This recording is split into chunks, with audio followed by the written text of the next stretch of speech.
بلوا رہا ہے ان سے تو یہ اللہ ہی کے پیغمبر ہیں، لیکن اس اپنی نبوت کا بھی اعلان کے ساتھ ساتھ نماز، زکوٰۃ اور ماں کے ساتھ حسن سلوک.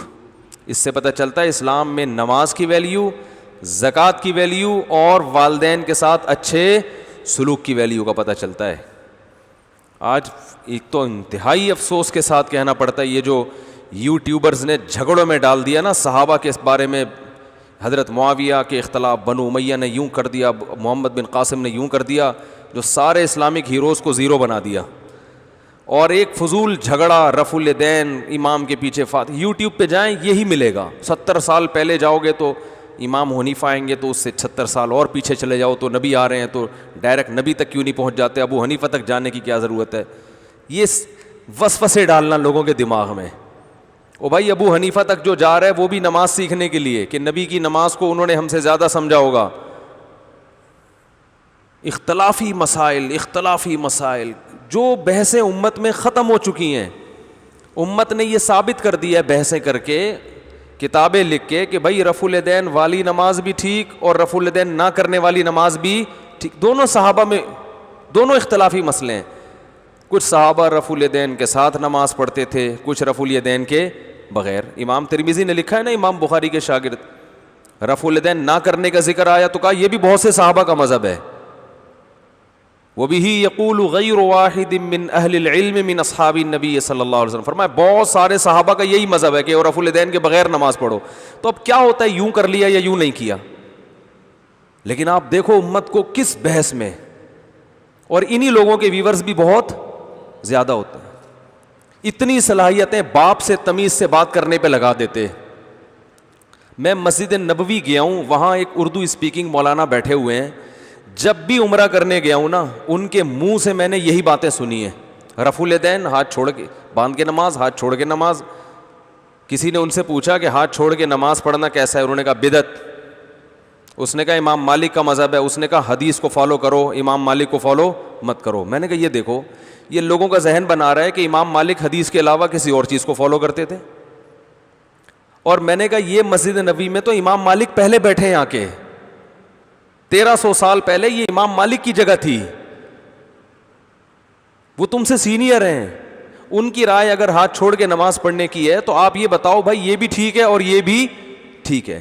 تو کسی بھی مجتہد کو فالو کر لو، دلائل دونوں طرف ہیں. تو مسجد نبوی میں ایک انڈین مولانا صاحب بیٹھے ہوئے ہیں. کاش لوگوں کو بتا رہے ہوتے بھائی زنا مت کرو، بھائی چوری مت کرو، بھائی یہاں سے ماں باپ کے حقوق سیکھ کے جاؤ، بھائی بہنوں کی وراثت معاف کرو. وہاں بھی اختلاف. عرب علماء جو بیان کرتے ہیں ان میں نہیں ہے. حرم کے اماموں کے بیان سنیں، ان میں یہ چیز نظر نہیں آئے گی ائمہ حرم کی. لیکن کسی اردو اسپیکنگ کو سن لینا مسجد نبوی میں، وہ یہی صبح سے شام یہی سوالات بھی یہی. تو ایسا لگتا ہے بٹھایا ہوا ہے کہ یہ مجھ سے سوال پوچھو اور میں کبھی حنفیوں کو برا بھلا کہوں گا، کبھی شافیوں کو برا بھلا کہوں گا، کبھی مالکیوں کو. کیا ہو رہا ہے؟ قرآن کے مسائل دیکھو. قرآن تو یہ بیان کر رہا ہے جو ان چیزوں کو اہمیت دے رہا ہے. تو ایک صاحب یہاں رفع الیدین پہ جھگڑتے تھے. مجھے کسی نے بتایا یہ اپنے ماں باپ کے ساتھ اتنا برا سلوک کرتا ہے، اتنی بدتمیزی سے بات کرتا ہے. نہ یہ اپنے کسی بزرگ کا احترام کرتا ہے، نہ کسی عالم کا احترام کرتا ہے. اس کو آپ اختلافی مسائل میں پوچھو تو فنٹر ہے یہ. تو یہ لوگ ہمیں قرآن و سنت کے اصل احکام سے دور کر رہے ہیں.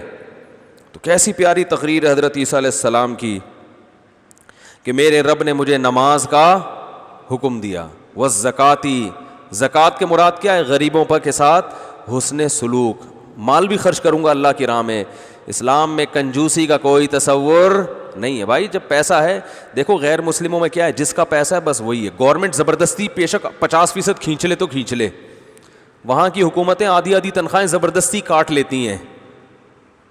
تو اسلام میں یہ نہیں ہے. اسلام میں اپنی مرضی سے کیا کر رہے ہو اس پہ ثواب ملے گا. وفی اموالہم حق للسائل والمحروم. اللہ فرماتے ہیں ان کے مال میں حق ہے، مانگنے والوں کا بھی جو مستحق ہیں اور محروم لوگوں کا بھی. تو پہلے ماں باپ پہ خرچ کرنا ہے، بیوی بچوں پہ خرچ کرنا ہے، رشتہ داروں پہ خرچ کرنا ہے، پڑوسیوں پہ خرچ کرنا ہے، ملک اور قوم کے مسکینوں پہ خرچ کرنا ہے. عالم اسلام کہ ضرورت مندوں پہ خرچ کرنا ہے. پھر جہاں بھی ضرورت ہو, چاہے وہ غیر مسلم ہی کیوں نہ ہو, ان پہ خرچ کرنا ہے. اس کو نبی صلی اللہ علیہ وسلم نے اور قرآن نے ہائی لائٹ کیا ہے. خرچ کر نہیں رہے ہیں, کنجوسی, نماز میں خشوع و خضوع, رفع الیدین کرنا ہے یا نہیں کرنا, اس پہ فنٹر ہوگا کہ نماز جب پڑھے گا کبھی زندگی میں ایک آنسو اس کی آنکھ سے نہیں ٹپکا, کبھی اس کو سجدے میں خشوع نصیب نہیں ہوا. امام کے پیچھے فاتحہ پڑھنی ہے نہیں پڑھنی, اس میں آپ بحث کروا لو. کیسی پیاری بات کسی عالم نے کہی کہ صحابہ کرام کی نمازوں میں اختلاف ہماری نمازوں سے زیادہ تھا. صحابہ میں کچھ یہاں ہاتھ باندھتے, کچھ یہاں ہاتھ باندھتے, کچھ رفع الیدین کرتے, کچھ رفع الیدین نہیں کرتے, کچھ جب رکوع کرتے تو گھٹنوں کو پکڑتے, اور عبداللہ بن مسعود جب رکوع کرتے تو گھٹنوں کے درمیان ایسے ہاتھ رکھتے تھے, گھٹنے پکڑتے نہیں تھے. یہ بھی ایک اختلافی مسئلہ ہے. تو ان کے رکوع میں بھی فرق. ہمارے تو سب کے رکوع ایک جیسے ہیں, اہل حدیث کے دیوبندی بریلوی سارے رکوع ایک جیسے کرتے ہیں. رکوع سے اٹھتے ہوئے اختلاف آتا ہے کہ یہ کرنا ہے کہ نہیں کرنا, جبکہ صحابہ کے تو رکوع میں کیا تھا, اختلاف. حضرت معاویہ کے بارے میں عبداللہ بن عباس کو کسی نے بتایا کہ 1 رکعت وتر پڑھتے ہیں. عبداللہ بن عباس کو گویا وہ شکایت کر رہے تھے کہ 1 پڑھتے ہیں. انہوں نے فرمایا دعھا فإنہ صاحب رسول اللہ, چھوڑ دو ان کو اپنے حال پہ. کیا مطلب, اگرچہ یہ میری رائے سے مختلف ہیں لیکن نبی کی صحبت اٹھائیے تو کرنے دو. ہمارے ہاں مسلسل 1 رکعت وتر, 3 رکعت وتر, جو 3 پڑھتے ہیں وہ بخاری کی حدیث کا منکر ہے بھائی. آپ ابھی میں نے ایک وتر پہ کلپ ریکارڈ کروایا, جواب دیا تو اس کے نیچے کمنٹس, دلائل سے کوئی جواب نہیں دے رہا, بس بار بار یہی کہ یہ اندھے مقلد ہیں, یہ یوں ہیں.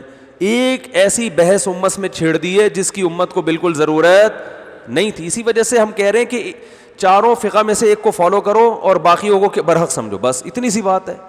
سب نے قرآن و حدیث کی تحقیق کی ہے, سب قرآن و سنت ہی کو مانتے ہیں. اللہ نے نبی سے مختلف اعمال کرا کے ساری سنتیں اس امت میں ہمیشہ کے لیے زندہ کر دی. میں دبئی کئی بار گیا ہوں, وہاں میں نے بہت سے لوگ دیکھے ابو ظہبی میں نا ہاتھ چھوڑ کے نماز پڑھتے ہیں.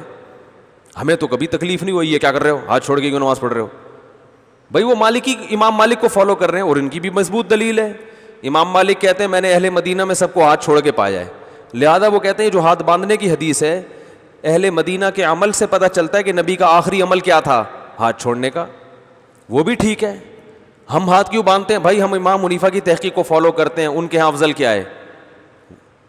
تو بجائے اس کے کہ ہم ساری زندگی دلائل میں تطبیق دے کے ایک کو ترجیح دیتے رہیں, تو ہم یہ کہتے ہیں یار یہ کام ہو چکا ہے, اب اس کو چھیڑنے کی ضرورت نہیں ہے, سب صحیح ہیں, ایک کو فالو کر لو, دوسرے کو بھی صحیح سمجھو. اس سے امت میں اتحاد پیدا ہوگا, اس سے امت میں جوڑ پیدا ہوگا. اور قرآن و حدیث کے نام پہ جس طرح آج امت کو جوڑنے کی کوشش کی جا رہی ہے نا, تو یہ ایسے ہی ہے جیسے غبارے میں جتنا ہوا بھر دی آپ نے, اب جتنا وہ چھوٹا ہو سکتا تھا ہو گیا, مزید اب آپ اس کو دبائیں گے تو وہ پھٹ جائے گا. تو امت میں جو بہت سارے اختلافات تھے, چاروں اماموں نے تحقیقات کر کے ان اختلافات کو سمیٹ دیا ہے. اب سمٹ کے جتنا سمٹ سکتی تھی امت سمٹ گئی ہے, اس کو مزید ایک پلیٹ فارم پہ لانے کی کوشش کی تو یہ سمٹے گی نہیں, یہ پریس ہونے سے پھٹ جائے گی, جیسے کہ پھٹ رہی ہے. جس نے بھی فرقواریت ختم کرنے کی کوشش کی ہے نا, کوشش کا اسٹائل ایسا ہوتا ہے کہ اس سے فرقواریت ختم ہونے کے بجائے بڑھ رہی ہے. غامدی صاحب ایک نیا فتنہ آ گیا, انجینئر ایک نیا فتنہ آ گیا, نیا فرقہ, فتنہ بھی نہیں, اس سے بھی یہ نہیں, فتنے فرقے کے نام پہ فتنہ, اور ممکن ہے کل کوئی دوسرا اٹھے وہ ایک نیا فرقہ. ہر آدمی کہتا ہے دلیل دلیل. توصیف الرحمان راشدی صاحب ایک وہ الگ ہے, انجینئر توصیف الرحمان کو نہیں مانتا ہے, توصیف الرحمان انجینئر کو نہیں مانتا ہے, وہ غامدی ان کو نہیں مانتا, وہ ان کو نہیں مانتا. سب قرآن و سنت کا لیبل لگا کے جمعیت غربہ اہل حدیث, عام اہل حدیث کو نہیں مانتے. جماعت المسلمین صبح سے شام قرآن و سنت کرتے رہتے ہیں بیٹھ کے, لیکن وہ اپنے علاوہ اہل حدیث کو بھی کیا کہتے ہیں, کافر یا گمراہ تو کہتے ہی ہیں. تو سب کا لیبل ایک ہے, ٹوٹتے چلے جا رہے ہیں. آپ کسی بھی مسلک کو فالو کر لو بھائی, گورنمنٹ کی طرف سے پابندی نہیں ہے. آپ کو اگر ہماری بات سمجھ میں نہیں آتی, ہم یہ کہتے ہیں کہ جو تحقیقات پہلے ہو چکی ہیں انہی میں سے کسی ایک کو فالو کرو, جو صدیوں تک پریکٹیکلی یہ ثابت ہوا ہے کہ یہ بہتر ہے امت کے لیے. پھر بھی نہیں کرتے تو بھی جو سمجھ میں آ رہا ہے کرو, اپنی رائے دوسرے پر تھوپنے کی کوشش مت کرو, اور امت کو اہم چیزوں کی طرف لے کر آؤ جو قرآن بیان کر رہا ہے. جو انبیاء کی دعوتیں قرآن نے بیان کی ہیں. ما لکم لا ترجون للہ وقارا وقد خلقکم اطوارا. نوح علیہ السلام قوم سے کہہ رہے ہیں شرک چھوڑو, جس نے پیدا کیا ہے اس کو وہ مقام کیوں نہیں دیتے. تو آج میں بتا رہا تھا کہ آپ حدیث کی کتابیں اٹھائیں, صحابہ میں مسائل میں ہم سے زیادہ اختلاف تھا, ان کی نمازیں ہم سے زیادہ مختلف تھیں, بہت سارے اختلافات تھے, مگر آپ کو سارے صحابہ نماز میں خشوع و خضوع کرنے والے ملیں گے, سب خشوع و خضوع. بعض صحابہ تو 2 سجدوں کے درمیان بھی رفع الیدین کرتے تھے, آج تو کوئی بھی نہیں کرتا, لیکن بعض انس ابن مالک سے ثابت ہے 2 سجدوں کے درمیان بھی, اور بعض ایسے ہیں جو صرف تکبیر تحریمہ کے وقت کر رہے ہیں, باقی کسی بھی ٹائم پہ نہیں کر رہے, جیسے عبداللہ بن مسعود رضی اللہ تعالیٰ عنہ.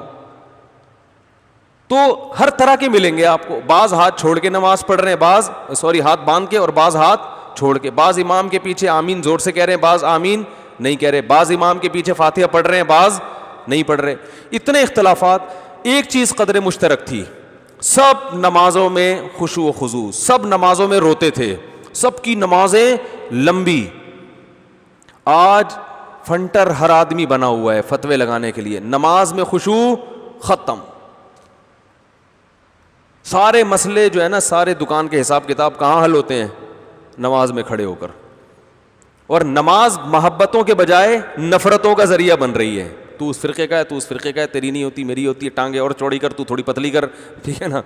مسجد میں, ایک مسجد میں گیا, رفع الیدین کی پوری بحث لکھی ہوئی ہے, آمین کی, ادھر آمین کی بحث, ادھر رفع الیدین کی بحث, ادھر امام کے پیچھے فاتحہ کی. میں نے کہا یہ مسجد ہے کیا بھلا ہے بھائی, ہے بندہ داخل ہوتے ہی دیواریں پڑھنا شروع, پھر بندے بھی بٹھائے ہوئے ہیں. آپ نے 2-3 دفعہ مسجد میں نماز پڑھی, بندہ آ جائے گا, فاتحہ پڑھی نہیں پڑھی, اس پہ بحث شروع.